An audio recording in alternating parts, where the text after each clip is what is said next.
Welcome to the High Vibration Reset. I'm Ciara Conlon, your host and guide. And my goal with this podcast is to simplify transformation so that you can step into your full potential. In this episode, I speak to Sandra Healy. Sandra is CEO and founder of Inclusio, the leading platform for people and data capture. Sandra spent 20 years in global telecom. She is a technical engineer, an organisational psychologist, and an NLP master practitioner. She spent 5 years at Dublin City University and established there the university's Centre of Excellence for Diversity and Inclusion. It was there she led the R&D of Inclusio, and in 2021, Inclusio was born out of DCU. In this conversation, we spoke about what holds women back, and Sandra gives very valuable advice for ambitious women on how to progress and achieve their career goals. We talked all about diversity and inclusion and the importance of it, not just for organizations, but for individuals as well. And she shared some really fascinating data about the difference in language used to describe men and women in organizations. So we spoke about many other topics, and I will let you listen to this great conversation now. So Sandra Healy, you are very welcome to the High Vibration Reset, and thank you so much for taking time out of your very busy schedule. So Sandra, can we start with maybe you telling us a little bit more about the job that you do and how you got into this type of work? Yeah, hi, Ciara. Delighted. Long overdue. I am to join you today, so delighted to have the opportunity to share my work and my journey. So I'm founder and CEO of a company called Inclusio. My own background, I spent 20 years in the global telecoms industry, mainly as technical engineering for most of that time. But I also studied psychology and organisational psychology, mainly driven by my passion and curiosity around people. And fairness and culture was a big thing for me. So back in 2016, I made the bold decision of spinning my idea for Inclusio into Dublin City University.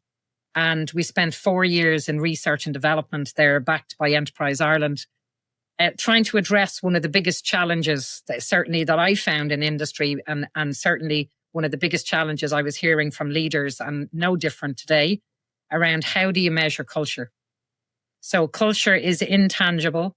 It's described in lots of different ways. Sometimes we talk about it as it's the way we do things around here, for example, is what you hear quite often. But the intangible nature of culture makes it very difficult to measure.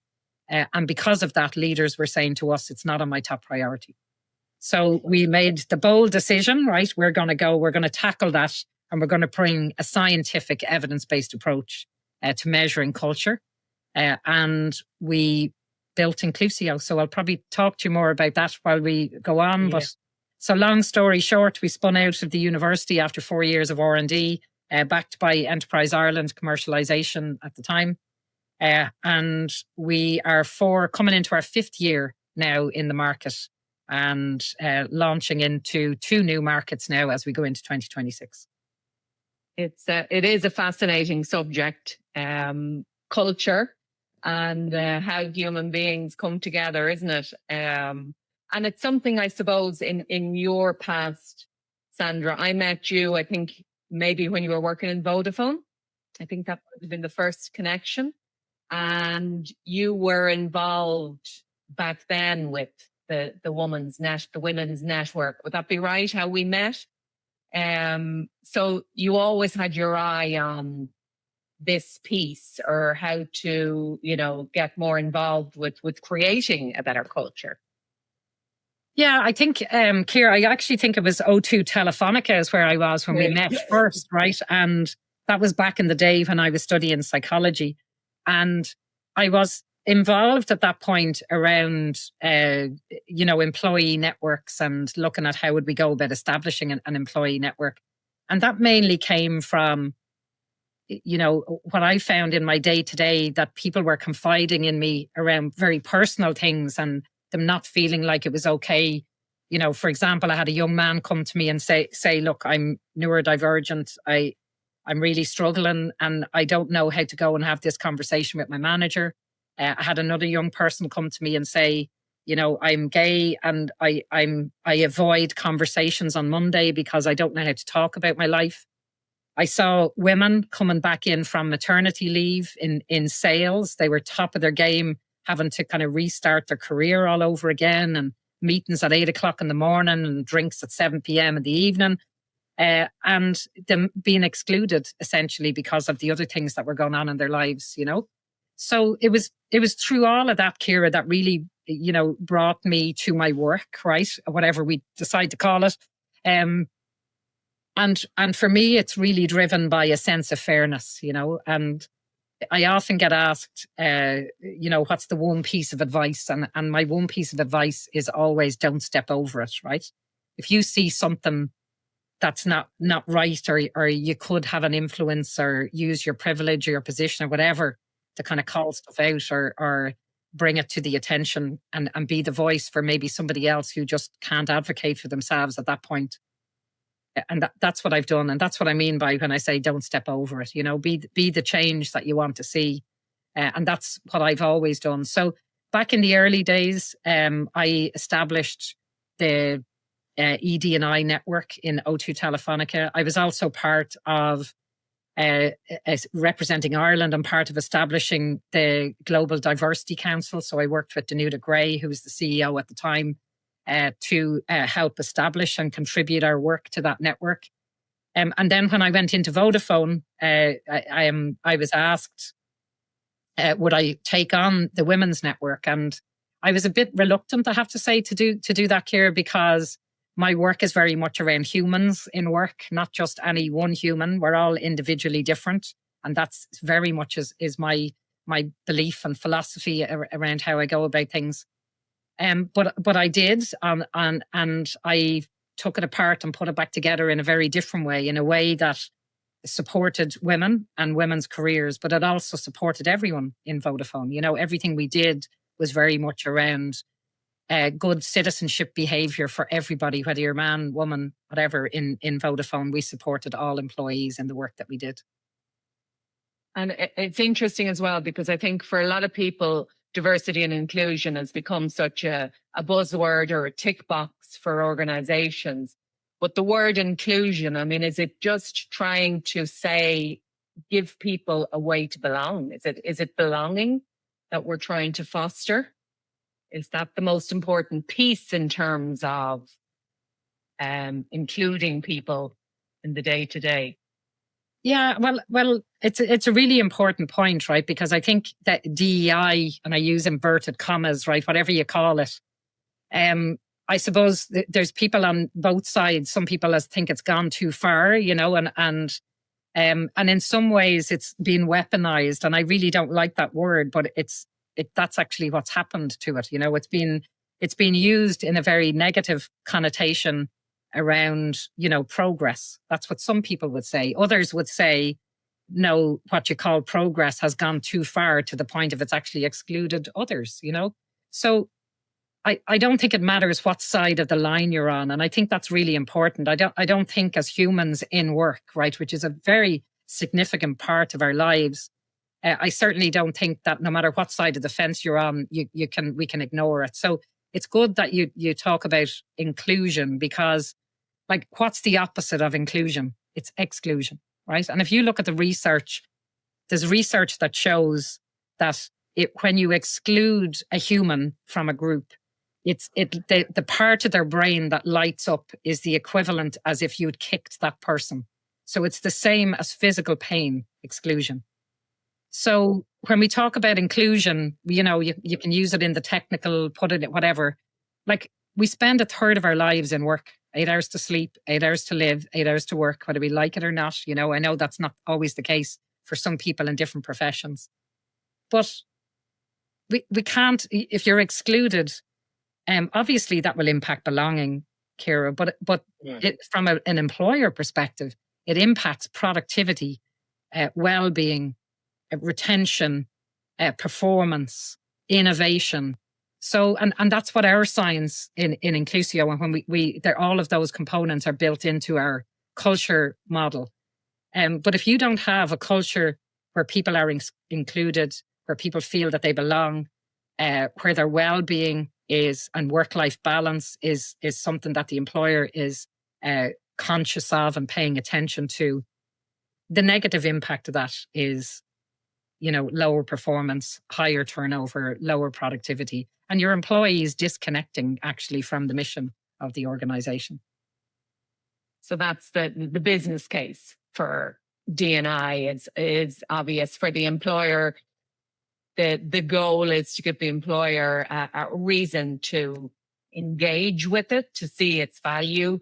Back in the day where it used to be the idea that soft skills training wasn't as valuable, and we had to show the employers, the big employers, that it was just as important for advancing employees as the hard skills.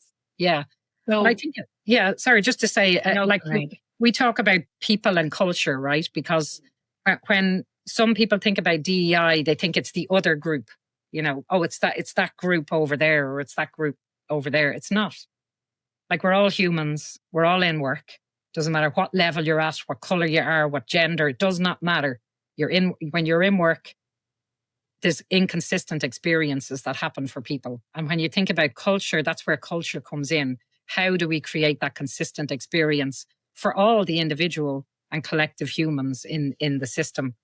So in some case, you can call it the business case. I think the business case is well overdone at this stage, right? I think if you want to build a sustainable organization that's fit for the future, where you can compete and endure and be successful in the market, you have to look after your people. And if you don't do that, it's very unlikely that your business will survive in the future. Absolutely. But this is it. So there's the business case over here, which, is one part of it. But then really, if we look at each individual human, most people want to be kind. Most people want to include. Most people, they want to get ahead in their career, but ultimately they don't want to hurt other human beings. And I think in a way, this gives people maybe a system or a language in order to see how their behaviors, what they do every day, may be excluding without them even realizing that they're doing it. Because a lot of this is unconscious. Would that be fair to say, Sandra? Yeah, if you're an optimist, as I am, right, I would say, that nobody gets out of bed every morning and deliberately goes out to harm another person. But invariably that can happen, whether that can be conscious or unconscious. For whatever reason, it can happen. And I think certainly in our work and through my research and what we know is that the people managers in every organization are the custodians of the culture. So what we need to do is, as employers, and in the work that we do, is around how can we bring our people managers on that journey, to lead and to build an equitable environment and to build an inclusive environment within their teams so that we get the best out of everybody. Like, we've 5 generations in the workforce. We've never had that before. There's more individual differences, particularly around like neurodivergence, for example. Like, we see trends of, in different sectors. For example, neurodivergence in just about to publish our second benchmark for insurance, and 13% of people in the insurance industry in Ireland self-identify as being neurodivergent. If we look at hospitality and construction, for example, it's 1 in 5, that's huge. And if you're a manager that has people who are different, that need different things to be successful in that team, it can be very challenging to create that environment. And it can be very time consuming and draining for the manager. So what do? We need to get our people managers develop their skills around inclusive leadership and around, building and leading high performing teams. And nobody's born with that, even though there are some people in the world that probably think they are born with those skills. Nobody is born with those skills. Okay. So you either take your own time to develop them, or you learn from the good leaders that you have had over the years. Or as an employer, you make sure that your people managers are on that journey, because they are the ones that create that equitable, highly productive belonging at the team level. So tell us then exactly how you do what you do. How do you measure what's going on within an organization? Are you measuring culture? Or what exactly are you measuring? Yeah, so through our research, Ciara, before we built the platform, what we did research with 35 global organizations and also with the employees in the organizations. And what the organizations were telling us is, we want to be reflective of our customers and our communities, but we don't know who we have in the organization because people won't give us their individual demographic data. When we spoke to the people, then the employees in the organizations, they were saying, we don't like disclosing personal things about ourselves and having that attached to our records. And they were saying to us, we want to be part of the culture getting better. We want to contribute to the success of the organization and the culture. But we were hearing things like, we don't want our manager to get into trouble, for example, and we don't necessarily trust the internal mechanisms like annual engagement surveys and all of those kind of things and engagement platforms.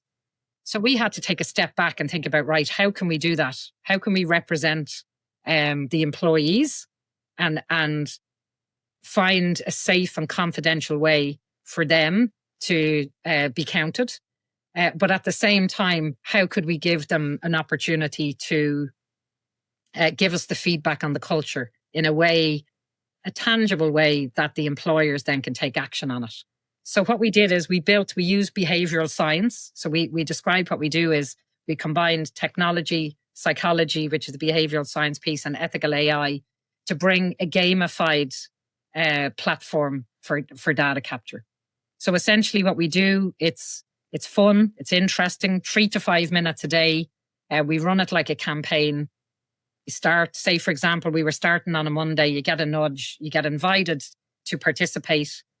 You give us something and we give you something back. So you're actually learning about individual differences through the content in the platform. It takes 3 to 5 minutes a day, clicking and swiping on pictures. And at the end of the campaign, then we aggregate all the data. So maintaining the privacy and the confidentiality of all the people in the organization. And we bring that back then through analytics insights. Now, every organization we've worked with, from the CEO down, takes part in inclusio. So you have a whole organization on this journey of understanding themselves, understanding others in the organization. And then what we do through the analytics then is help pinpoint strengths and weaknesses of the culture. We're able to show how are individual groups, for example, how are my employees with disabilities doing, for example. One of the data points we capture is around socioeconomic background, for example. So we're able to help you understand around people who are first generation into third level, for example. We also capture data around levels of marginalization. So are people feeling discriminated? Or is the speak up culture work and all of that? And essentially what we're able to do is help the organization build an action plan and help the managers in the organization build an action plan. So I'm often asked from a people manager perspective, is inclusio carrot or stick? And I say it's a bit of both, right? Because it helps you understand where maybe there's some challenges in around, how the team are feeling and how, how they're what's their experience of their day-to-day interaction with you. But it also helps you take action, very, pinpoints very clearly what you need to do around developing your skills to get the best out of your team and to get that kind of high performance across everyone in the team, not just one or two people. So are you working predominantly in Ireland at the moment? No, a lot of our clients are Irish of multinationals, if that makes sense. Most of them, in fairness, except for our public sector clients. So we do a lot of work with global construction, for example. And we've just done our first global hospitality rollout, which went brilliant, actually.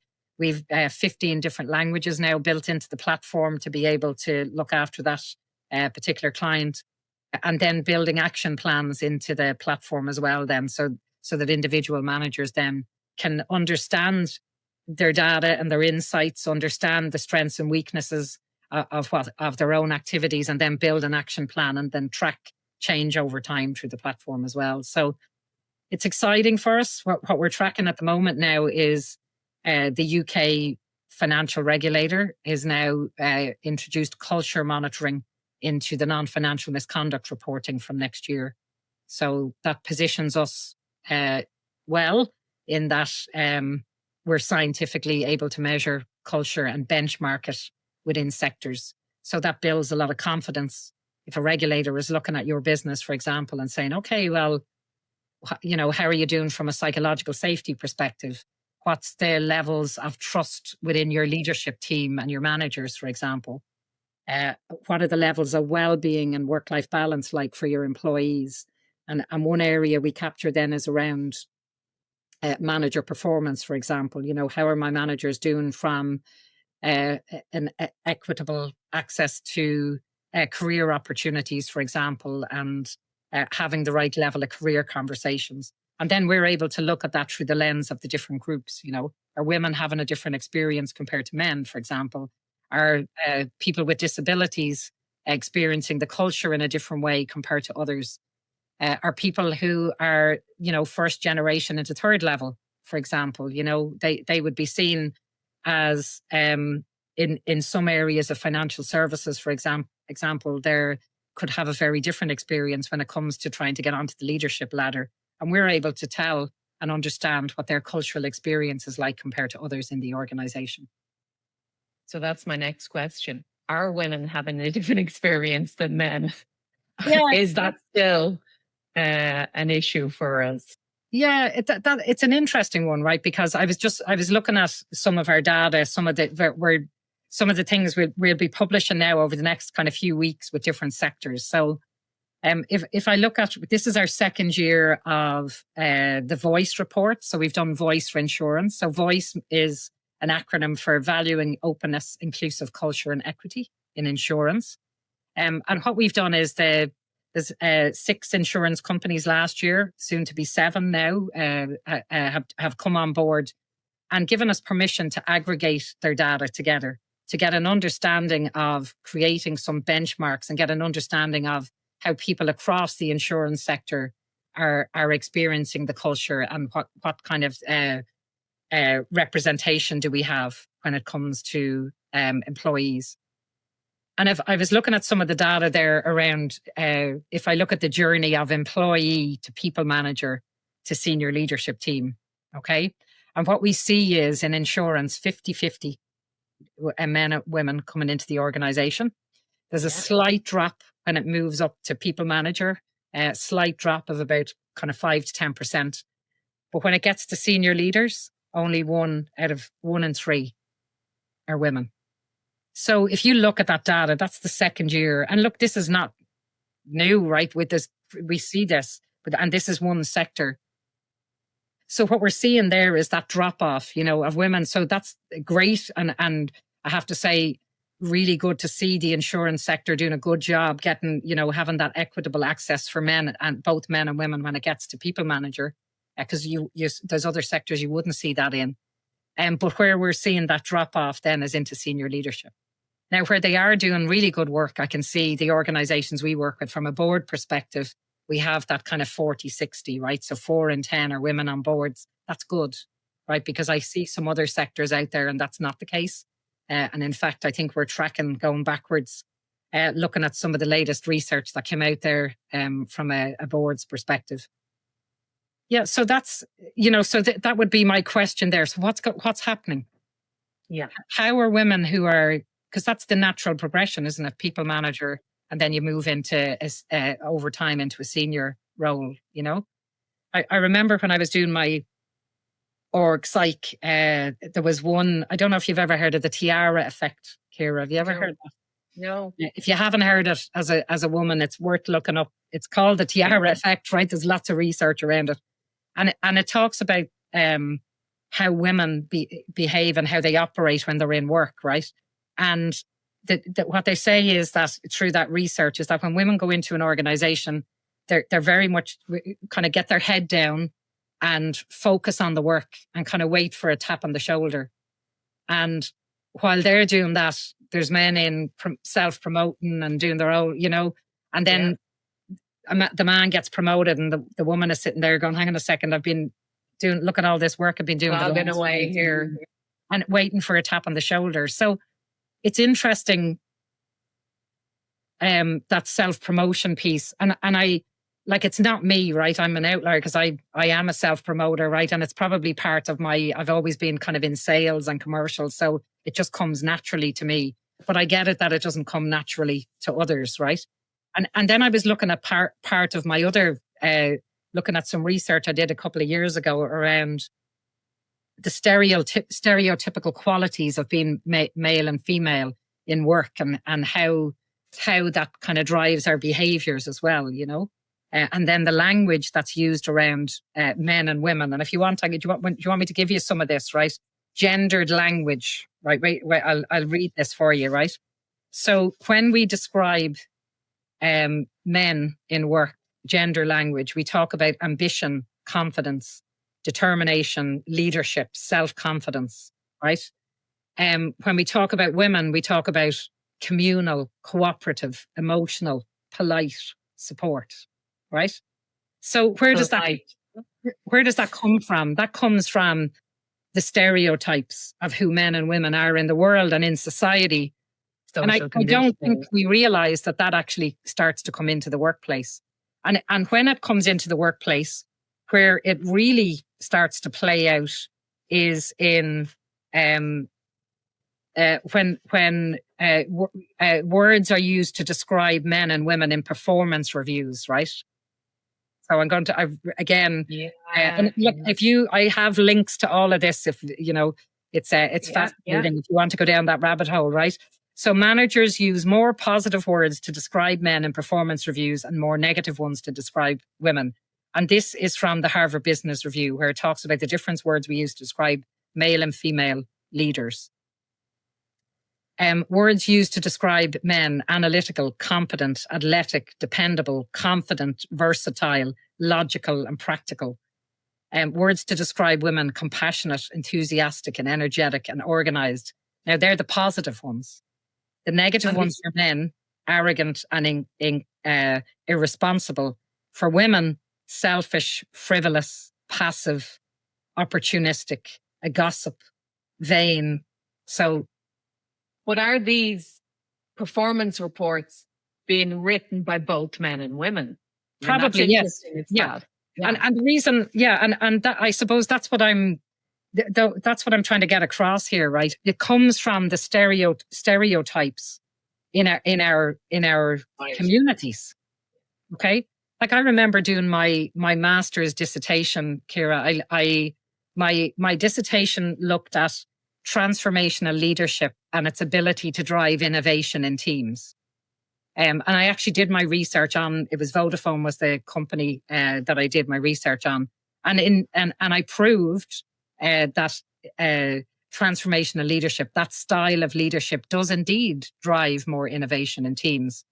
But the reason I chose transformational leadership is that it's seen as the female competitive advantage. And why is that? Because transformational leadership is based on followership. Okay. And it's based on your ability to be able to build followership. It's not pointy leadership of, I'm in this position, therefore you must follow me, because that just doesn't work. It doesn't work anymore with 5 generations. It doesn't work anymore when it comes to transformation. You need to be able to bring your people on the journey, and they need to be able to buy into you, and you need to be able to lead them, but encourage them to follow you through setting a vision, and creating that followership. And women, naturally, because of how we are in the community, that communal and bringing people together and negotiating and getting stuff done, are more likely to have those characteristics. Men have to learn those characteristics quite often, where it comes more natural to women. So that's interesting as well in terms of, and this I would see this because a lot of my opinions or my deductions would be subjective from working in organizations, from seeing cultures, from working in that way. And a lot of the organizations that I've worked in would tell me that they were, maybe moving towards more inclusive, transformational leadership, but yet the old style of leadership is what is rewarded. The same people are getting promoted, the people who get results. The results focused, more authoritative, often male individual is the one that gets the promotion. So how then is this just around you educating and this awareness of what's happening? How do you change that? We say one thing but we actually keep doing another. Yeah, I think there's two parts of it, right? I think one part is, I think women will stop thinking it's about them when they actually see it's the characteristics of how society has set up stereotypes around your gender. So I think it's important to understand that, right? Like we hear, for example, words around like imposter syndrome, right? Like I remember when I was in DCU, there was a man came in, and I can't remember his name, but he's one of the most published authors on imposter syndrome. He's Australian.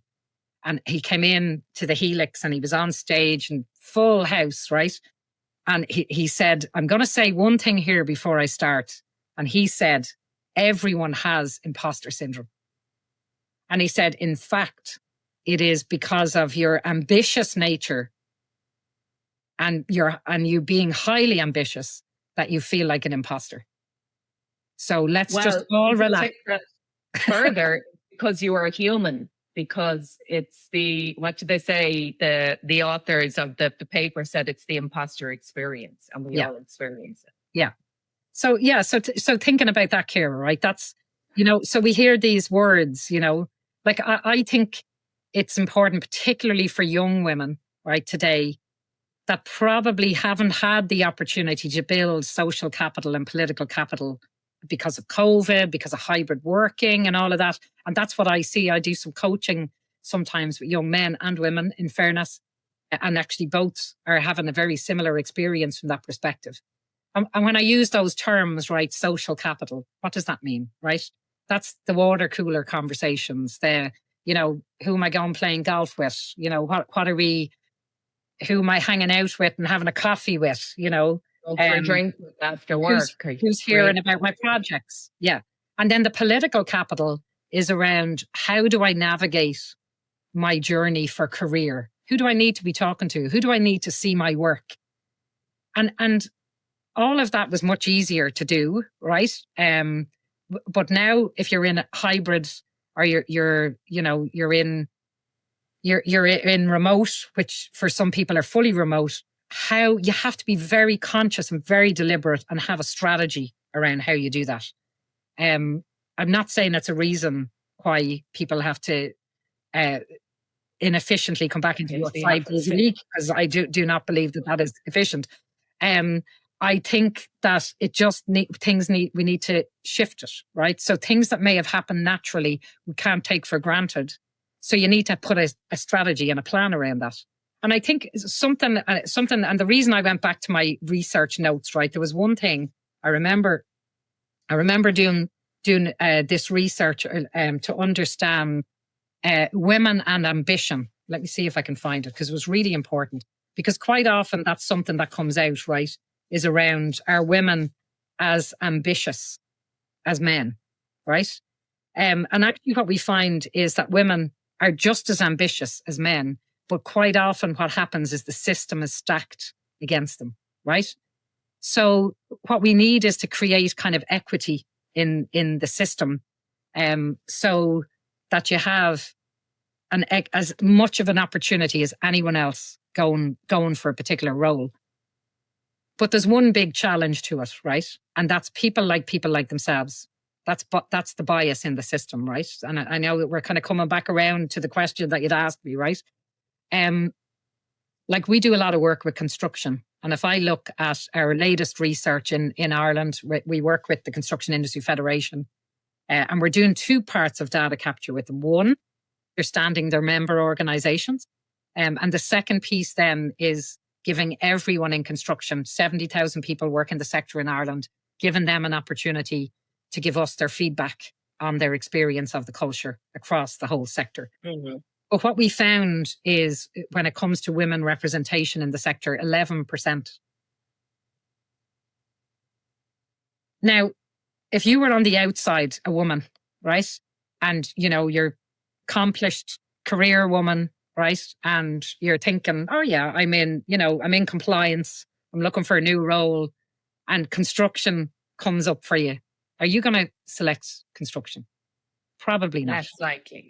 Less likely, because people like themselves, right? And when we read a job spec, we're going to be thinking, this is the research around it. You read a job spec, you're thinking, do I fit in? Am I going to fit in here? And if you don't see yourself in that sector, or you don't see yourself reflected in that team, for example, or in that organization, you're probably not going to apply for that job versus a sector that you do see representation in. So that's a big challenge. Like, why are construction working with us? Why? Because it's around the culture. That's what needs to transform, right? How can they accelerate accelerate the pace of change, learn from other sectors around how do you start to shift the culture and start to make it more equitable for everyone, no matter what your individual differences are. And that's the work we're doing with a sector, Ciara. That's going to take years, but it's, where do you start with that? We know what gets measured gets done, right? And when we capture the voices of people working in the sector, and we bring that, so it's confidential, we bring those perspectives and who you have, and how it's, how one group are experiencing things very different to the other group. Certainly in my experience, leaders want to get behind that. They want to be the ones that say, okay, we need to take action. What do we need to do to change that? And that's what we start to see as we work with different sectors. So hopefully that gives you an example of that. Yeah. Absolutely.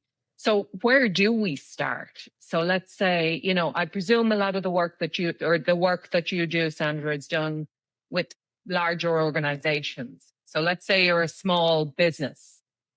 Where do we start in trying to move forward with this work? Yeah, I think, obviously, if I think about the two, there's kind of three things that we do, right? The first thing we do is help employers understand the individual differences. Who do I have in the organization? And the second thing we do then is help them understand the culture through that scientific model around psychological safety and trust. And we also understand then culture indicators around work-life balance and things like that, and caring responsibilities and things like that. And then we do the bite-sized learning that help start to kind of break down some of our biases, right, while we're going through that.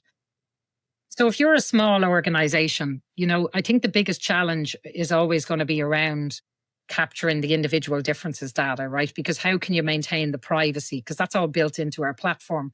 But if you're a small organization, like say less than 100, for example, how do you do that? Like most organizations have data around like age and gender and things like that, So my advice is always to focus on the inclusion and to understand the individual circumstances for the people within your team. So if you're the CEO of a relatively small organization, how are your people managers doing? Do your people managers know and understand how everything is going for all the people in their team? And making sure that they're looked after, and making sure that the policies and practices that are in place in the organization are experienced in a very consistent way, no matter what your difference is in that team, and no matter what your gender. It shouldn't really matter. You should have the same consistent experience, no matter who I work for.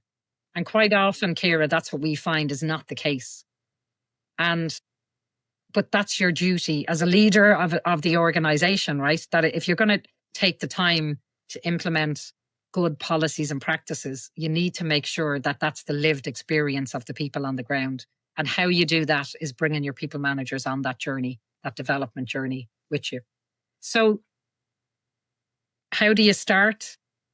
It's just, maybe taking a step off the treadmill for 5 minutes and just thinking, right, who do I have in the organization? What's their experience like working here? How are my people managers doing? And starting to create that community around them. That's what I would say. Like, in fairness, we work with organizations we have some organizations that are smaller than 100, but generally it's organizations that are kind of the 100 and above. Yeah. And if anyone's listening in terms of if they're working within an organization who isn't working with you yet, what's your advice for them in terms of, let's say, what should they be aware of, to pick up on our own unconscious bias, or what steps can each individual make in order to contribute to better cultures, better workplaces? Yeah, I think, like, if you're in a team, for example, like, if I think about how do we the measure of a team, right? So the very first foundational, fundamental aspect of any culture is psychological safety. That's the first, right? And what do we mean by psychological safety? It is okay for me to challenge. It's okay for me to say when things are not okay, whether it's for me, whether it's for somebody else. And I can do that in a way that there aren't going to be, negative impacts to my career or repercussions, right? And you can see how that, if you're a minority, whatever your minority, whether it's women or whatever your minority is, it's fundamental that that there's a psychologically safe culture across the organization. Because so it's okay to speak up. It's okay to be myself, to give my opinion. Yes. Yeah. And that's where the belonging comes in, Ciara. Like, that's what we would see, right? If you have a team where it's okay for me to speak up, it's okay for me to, have confidential conversations with my manager, and I'm not going to be judged or negatively thought about because of that. What that starts to drive is higher levels of trust. It starts to drive better team dynamics, right? Because the manager is being able to bring the people in the team together. And the output of that then is higher levels of well-being and higher levels of belonging, which all of that, if you have a team that's high in psychological safety, high levels of trust in managers and leadership, that all of that drives higher levels of well-being and belonging. You have high performance, low turnover, high productivity, high innovation, and all the research backs this up. That's the type of team you want. You're getting your return on investment from your employees. Your managers their job is less complex now, because they're clear, they have the tools and the skills they need to get the best out of everyone on their team. You don't have people kind of staying silent and falling behind maybe, or not asking for what they need because they feel comfortable and psychologically safe to go and ask for what they need. Like, that is the utopia, right? I get that. But that's where we should be trying. That's where we're trying to move towards. Yeah. People that you want people happy at work. Yeah. But there's a few elements involved with that. So in terms of then, Sandra, in terms of women in leadership, and whether that leadership is their own business or within an organization, is your research showing that one of the most important things is to self-promote? Is that the research, or is that previous research that you did in your master's? Or what are you seeing there that can help women to progress in their careers? I think it's important to understand, right, your own limitations versus the system being stacked against you. Okay? Because I think in your own limitations, you can address that, all of it. So whether, we're often talked about lack of confidence. So where's that coming from? What's that about? Confidence in what? So like if you're highly ambitious and you have a, very deliberate path that you're trying to get to, or you don't, and you need support, I would say get a coach, right? You need a coach. If that's your track, even working with somebody, and again, that's part of the work I do mainly with young people trying to figure out what do they want to do with the rest of their lives. And like for me, that work is very rewarding, right? Because you do get to what do I want to do with the rest of my life. But I think having somebody that's maybe a few steps ahead of you, that's able to actually help get the best out of you. It's not tell you, it's extracted out of you, right? So that you have a well-formed plan. And I think in your well-formed plan, it's understanding what you're great at and what you need, what skills you need to develop, and put a plan together around that. And I always have a 3 to 5 year plan. You have to have a plan, right? That's the first thing. The second thing then, I think, is looking at, is the system stacked against you? So ask that. Like I worked in tech for 20 years, Ciara, and a lot of those organizations, the system was stacked. And I saw it, where Jack's mate got the promotion, somebody being announced for a promotion over here, and you were going, what? You see it, right? So go and have that conversation, right? Go and have that conversation and test it, whether it's with HR or, like we ask questions, Ciara, just in our platform around pay transparency and fairness around promotion, right? And we ask people, what's the first thing you do if you found out that there was a lack of transparency around promotion opportunities and pay transparency? And it's good to see that like over 60% of people would say, I would speak to my manager. That's the first thing they would do. But the second thing they would do, if they didn't get the right answer, is look for another job. And we have seen that rise over the last 2 years, that percentage of people saying they look for another job. So I don't see it as a gender thing, right? I think the system stacked against you. Yeah. If you see that that's going on in that organization, yeah, well, what do are you going to stay and try and fight against the machine? Or are you going to go and find another organization that will value you for your skills, that will create equitable opportunities for you to build and develop your career? I think you have a choice in exploring that one way or the other. But I do think you have to be prepared. I think you have to be well prepared, be very deliberate, have a strategy. And if that means you need to work with a coach to do that, do it. Like what, why not? That's investing in yourself. Build your plan, build a strategy. And if it's not your current employer, find an employer that does get you and does value you. So it's about controlling the controllables. So first, look at yourself to see, are you lacking the skills or the strengths for the role, for what you're trying to achieve?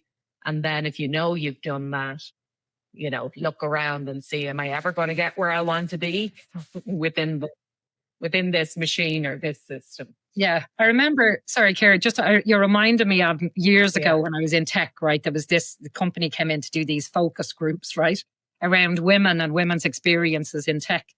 And I remember coming out of the room, and there was a group of employees, and I remember women going, geez, I said something about, did you ever think you'd be CEO? And they were going, oh, Jesus, no. I have 2 kids. How would I ever? There's no way I'd be able to manage that. I go, yeah, but if you're a CEO, you don't have to do all that because you just hire somebody else to do it. And they were going, oh, yeah, never thought about that. So sometimes, you think about that, right? We look at these senior roles and we think about all the things that we have to do in our lives right now. But actually, as you start to move up the ladder and start to become more senior in the organization, other things, your life can get easier in some other ways, Yeah, and that's it. It's often people want to look for the promotion, still doing, or they get the promotion and they're still doing what they did to get that promotion. But actually, to get to the next level, it's a very different set of skills. And the higher you go, the less you should be doing. Yeah. Yeah. And I think, certainly the work I did with the Citizens Assembly on gender equality, And we did that during COVID. And certainly one of the things that came out for women across all walks of life was, the gender penalty, right, around women, and the amount of work that's expected, in the home and outside work, coming out of a full-time job and having to go home then and have to, take on another full-time job. Like, that's a conversation that needs to be had with your partner, and a conversation, because that is stereotypes as well, what's expected of women. And I think if you're an ambitious woman and this is the journey that you want to take, you have to take that with both hands. And it's going to be challenging, right? And you think about the patriarchy, for example, it suits that system to prevail if women are not ambitious. Yeah. So be ambitious, get ambitious, build your plan, and follow that track, And if it's not with your current employer because the system is stacked against you, or equality and equity is not something that they focus on, build that into your plan, that you shift, move on, and find a place that is. Brilliant. Yeah. And it's have the confidence in yourself to know that it is possible, because a lot of this is around the attitude we adopt or the beliefs that we have, that it is possible to step into any role or to do. My physio this morning was telling me she follows female astronauts on Instagram. Roles that we never thought possible are all accessible to us now. Yeah, and I suppose never possible, probably because the door was shut. Not possible because of any limitation other than the door being shut, I don't think that's the case. And in fairness, I think in Ireland, look, we've over 1,000 HQs of, some of the largest tech companies in the world. Like Ireland, there's good salaries. There's a lot of flexibility is what I see here as well. Like, Ireland is a good place for moving around, and for your skills being valued. Like, there's a skills shortage in lots of sectors out there. As I said, construction, one of them. There's a lot of construction companies are really trying to keep their heritage, but transform their culture. And so there's phenomenal opportunities in lots of different sectors. So, and that's what I'm saying. Having a plan, having a well-formed plan, and if it means working with a coach, I would highly recommend doing that. Brilliant. So just tell us then, Sandra, what's next for Inclusio? What's in your 3 to 5 year plan? Well, the plan now, we're scaling into new markets. Just started now with the UK this year and US then next year. So for us, it's around, be the number one platform, particularly for financial services firms, around culture monitoring, culture performance, and regulatory reporting. So that's our plan.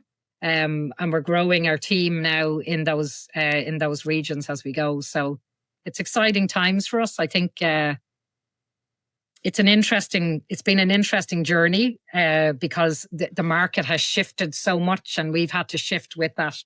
But I think regulatory compliance coming, is really starting to focus the minds from a sector perspective, and then we're there to support those organisations with that. So, yeah, fantastic, exciting times ahead. Well, look, thank you for coming on with us today, but also thank you for the work that you do, and you're really making a positive difference in the world. So we support you on the onward journey. Yeah. Thanks, Ciara. And if anybody wants to reach out, connect on LinkedIn, or we often put up blogs around our data on our website, inclusio.io. Or if there's anybody wants any of the links for anything I talked about today, just ping me. No problem at all. Fantastic. So we'll have all Sandra's details below in the show notes. So thanks again, Sandra. Great to see you, Ciara. Thanks everyone. Bye. Bye. So what a conversation that was. I hope you enjoyed it. And all of Sandra's details are below, the links to get in touch with her. And I really recommend you reach out to her if it is something that you are considering bringing into your organization. So if you're not already following the podcast, please do so on whatever platform you're listening on. And if you're not following me on Instagram, come join me there and say hi at Coach Ciara Conlon. So please share the podcast with your colleagues, with your friends, and with your family. So thanks for listening in, and I wish you a beautiful inner day.